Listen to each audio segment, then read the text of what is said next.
Hi అందరికీ నా videos చూసిన వాళ్ళందరికీ మరోసారి హాయ్ చెప్తున్నాను. Welcome to Subbu travel diaries channel. So ఈరోజు మన ప్రయాణం వచ్చేసి ధర్మస్థలం నుంచి బెంగళూరుకి. అయితే ఒక కొత్త ప్లేస్ అనమాట. అది ఒక ఇంట్రెస్టింగ్ ప్లేస్ అయితే చూడబోతున్నాం మనము.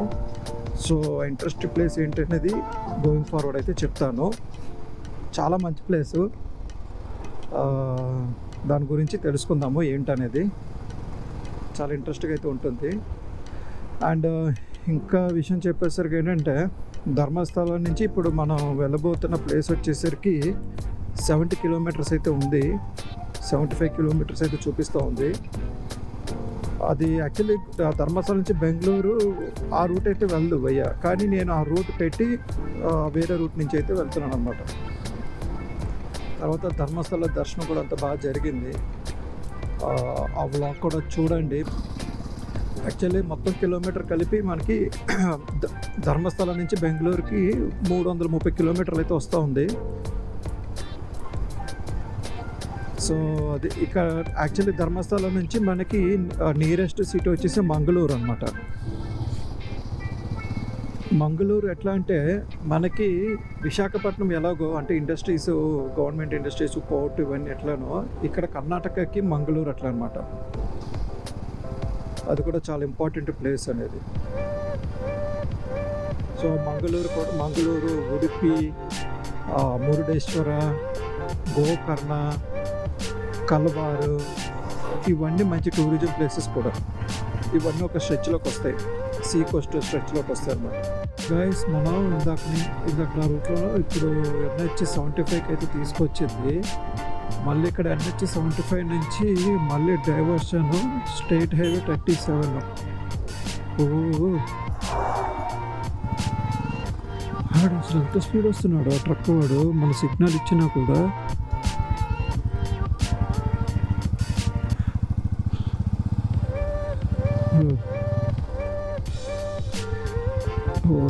ఇది కూడా ఫారెస్టే, ఫుల్ ఫారెస్ట్ వాడు ఇది కూడా.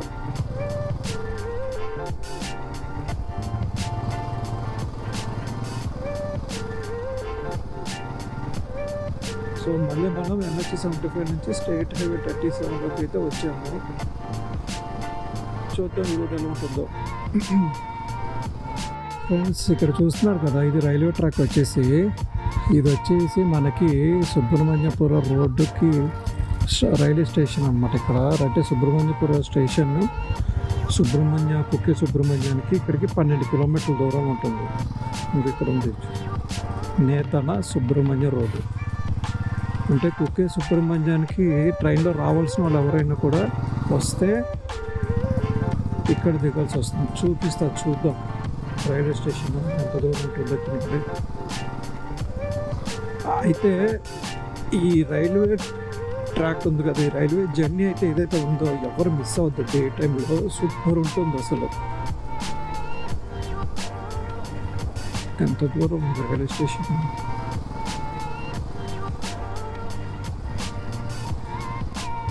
ఇది కనిపిస్తుంది కదా, ఇదే రైల్వే స్టేషన్. సుబ్రహ్మణ్య రోడ్ అంటారు.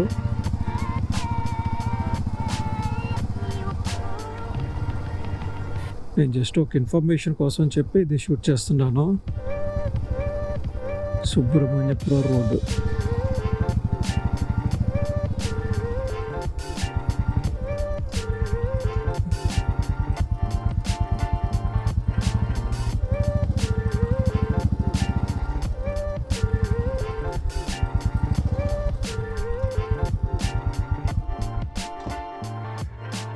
సరే గైస్, ఇక్కడ నుంచి బస్సు కూడా డైరెక్ట్ బస్సెస్ కూడా ఉంటాయి అనుకుంటా టెంపుల్కి. ఇంకో ఇదే Dharmasthala Kukke Subrahmanya bus. So autos కూడా ఉన్నాయి, పబ్లిక్ ట్రాన్స్పోర్ట్ కూడా ఉంది. ఎవరైనా ట్రైన్లో రావాలనుకుంటే ఈ కుక్కే సుబ్రహ్మణ్య రోడ్డుకి ట్రైన్ ఫెసిలిటీ అనమాట. ఇదిగో సుబ్రహ్మణ్య రోడ్డు. ఏంలే, ఆ హైవే నుంచి ఇక్కడికి కిలోమీటర్ ఉంటుంది అంతే. ఓకేనా? సో నా హైవే నుంచి ఇది స్ట్రైట్కి వెళ్తే లెఫ్ట్ సైడ్.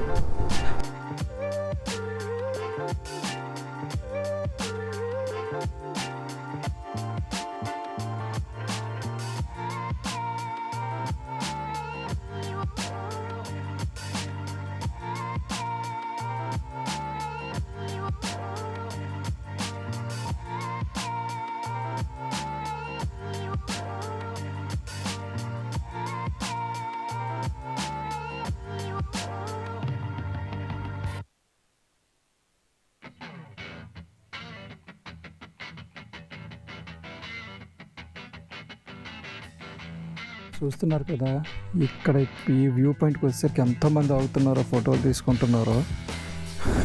అయితే ఇప్పటివరకు చెక్ చేసుకుంటే నా గోప్రోకి ఆడియో సరిగ్గా ఆడియో అయితే రాలేదు.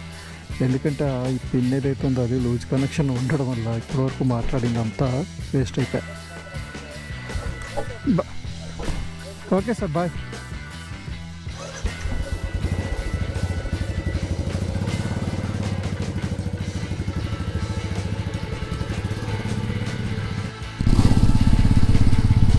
సో గైస్, రైడ్ అప్డేట్ వచ్చి ఇంకా మనం ఏదైతే ప్లేస్కి వెళ్ళబోతున్నామో ఆ ప్లేస్కి ఇంకా 5 కిలోమీటర్స్ ఉందని చూపిస్తుంది. 10 మినిట్స్ అంట ట్రావెల్.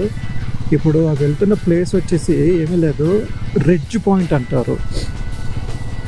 ఆ ప్లేస్ నేమ్ వచ్చి రిడ్జ్ పాయింట్ అంటారు. ఆ రిడ్జ్ పాయింట్ అంటే ఇప్పుడు వర్షపు నీరు వచ్చేది ఆ పర్టికులర్ ప్లేస్లో లెఫ్ట్ సైడ్ వెళ్ళే రెయిన్ ఫ్లో ఏదైతే ఉంటుందో అది అరేబియా సముద్రంలోకి వెళ్ళి మీట్ అవుతుంది. రైట్ సైడ్ వెళ్ళే ఫ్లో ఏదైతే ఉందో అదేమో వచ్చి బే ఆఫ్ బెంగాల్కి వెళ్తుంది అనమాట. ఇది ఏంటంటే బ్రిటిషర్స్ ఎవరు అప్పుడు ఉన్నప్పుడు వాళ్ళు ఇది తెలుసుకొని మనకి అది ఆర్టికల్ చెప్పడం జరిగింది.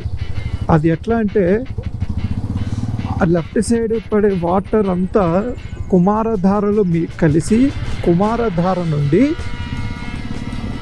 నేత్రావతి నదిలో మీట్ అయ్యి నేత్రావతి నది నుండి అరేబియా సముద్రంలో కలుస్తుంది అనమాట. ఓకే, రైట్ సైడ్ ఫ్లో ఉన్న వాటర్ మొత్తం అంతా హేమావతి నదిలోకి వెళ్ళి, హేమావతి నది ఏంటంటే కావేరి నదికి ఉపనది. ఆ హేమావతి నది వెళ్ళి మళ్ళీ కావేరి నదిలో కలిసి కావేరి నది ద్వారా తమిళనాడులో వెళ్ళి మీట్ అవుతుంది అనమాట.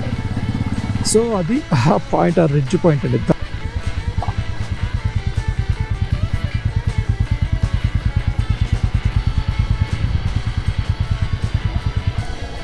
సో గైస్, ఇది చూస్తున్నారు కదా, ఇది రాసింది మనకి ridge, Arabian sea and bay of Bengal అని.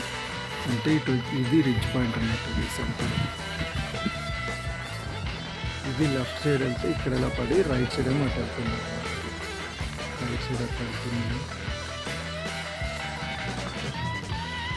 సరే, ఫోటో అంటే ఇది వచ్చేసి రిడ్జ్ పాయింట్. అంటే సెంట్రల్ లైన్ అనేది రిడ్జ్ పాయింట్ అంటారు. ఇది ఎప్పుడైతే వర్షం నీరు అంతా వెళ్ళి కుమారధార ద్వారా వెళ్తుందని అంటున్నారు అన్నమాట ఇక్కడ. అలానే ఇక్కడ ఇది వచ్చేసి ఇటు ఫుల్ డౌన్ ఉంది, చూసారా, ఫుల్ డౌన్ ఉంది. రిడ్జ్ పాయింట్ నుంచి ఫుల్ డౌన్ ఉంది. ఇది వెళ్ళి హేమావతి నదిలో కలిసి వాటరు అక్కడ వెళ్తుంది అనమాట. కావేరీ నదిలో కలిసి అట్నుంచి అటు బే ఆఫ్ బెంగాల్లో కలుస్తుంది అనమాట. ఇది దీని స్టోరీ, దీనికోసమే వచ్చింది. సో గైస్, మనం ఇప్పుడు ఆ రిడ్జ్ పాయింట్ నుంచి అయితే స్టార్ట్ అయిపోయాము. అక్కడ కనిపిస్తుంది కదా మీకు ఇట్లా. ఓకే, ఒక్క నిమిషము, ఒక్క నిమిషం. ఎస్, ఇదిగో ఆ లైన్ కనిపిస్తుంది కదా, నా వేలు కనిపిస్తుంది చూడండి. ఆ లైన్ ఇట్లాగా, అదే రిడ్జ్ పాయింట్ అంటారు అనమాట. అదే. సో వర్షం నీళ్ళు అలా పడితే అంటే అటు పడేవి అటు వెళ్తే, ఇటు పడేవి ఇటు వస్తాయి. దాని మీద పడేవి ఫ్లో అటు వెళ్తే ఇటు ఫ్లో ఇటు వస్తుంది అనమాట. అది. సో ఇగో ఈ కొండ ఇదంతా రిడ్జ్ పాయింట్ అన్నట్టు. ఇలా స్ట్రైట్ లైన్ తీసుకుంటే ఇగో ఇది మొత్తం కొండ. ఓకే, ఇక్కడ కొండ చూడండి ఎట్లా ఉందో, ఇది ఇలా ఉంది చూసి. సో అట్లా పడి ఇలా వెళ్ళిపోతాయి అన్నమాట. మనకి ఇలా వెళ్ళి బే ఆఫ్ బెంగాల్ కలిస్తే అలా వెళ్ళి అరేబియా సముద్రాలు కలుస్తాయి.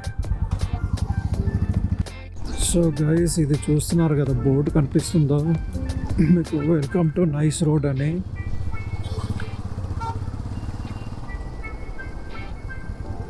నేను నా ముందు బ్లాగ్స్లో చెప్పాను నైస్ రోడ్ గురించి. ఇది చూడండి, welcome to NICE road, Hosur road, Bannerghatta road, Kanakapur road, link road. So మనం ఇప్పుడు నైస్ రోడ్లోకి ఎంటర్ అవుతున్నాం అనమాట.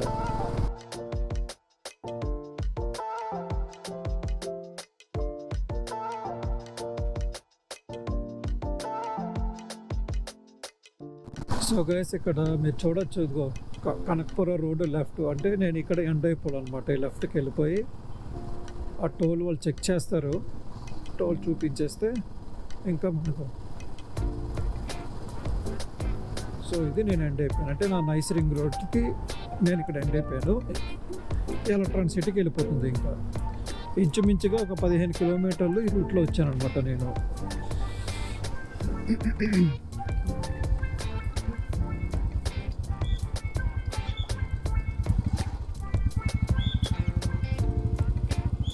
మనకి హైదరాబాద్ అవుటర్ రింగ్ రోడ్ ఉంది కదా,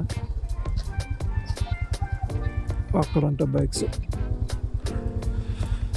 హైదరాబాద్ అవుటర్ రింగ్ రోడ్ ఉంది కదా, అవుటర్ రింగ్ రోడ్ దగ్గర సేమ్ ఇదే ఫెసిలిటీ, కాకపోతే వాటికి బైక్స్కి అలా ఉండదు, అంతే డిఫరెన్స్.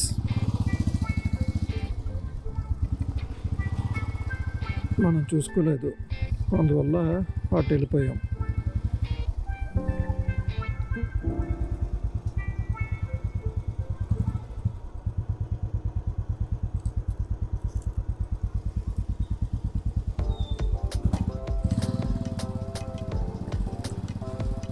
చూసారు గైస్. సో అది ఇప్పుడు మనం ఫ్లడ్ లైట్ ఆపేలా. చూసారు, ఫ్లడ్ లైట్ ఆపేస్తే ఎలా ఉంటుందో డిఫరెన్స్. సో ఇదే గైస్, ఇంకా ఈ వ్లాగ్ ఇక్కడితో ఎండ్ చేస్తున్నాను. ఇంకా సిటీలోకి ఎంటర్ అయిపోయాం కాబట్టి అబ్బా, ఈ వ్లాగ్ ఇక్కడితో ఎండ్ చేస్తున్నాను. ప్లీజ్ సబ్స్క్రైబ్ చేసుకోండి, లైక్ చేయండి, ఇన్ఫర్మేటివ్గా అనిపిస్తే షేర్ చేయండి. ప్రతి మోటో వ్లాగర్ని ఎంకరేజ్ చేయండి. Okay guys, so bye for now.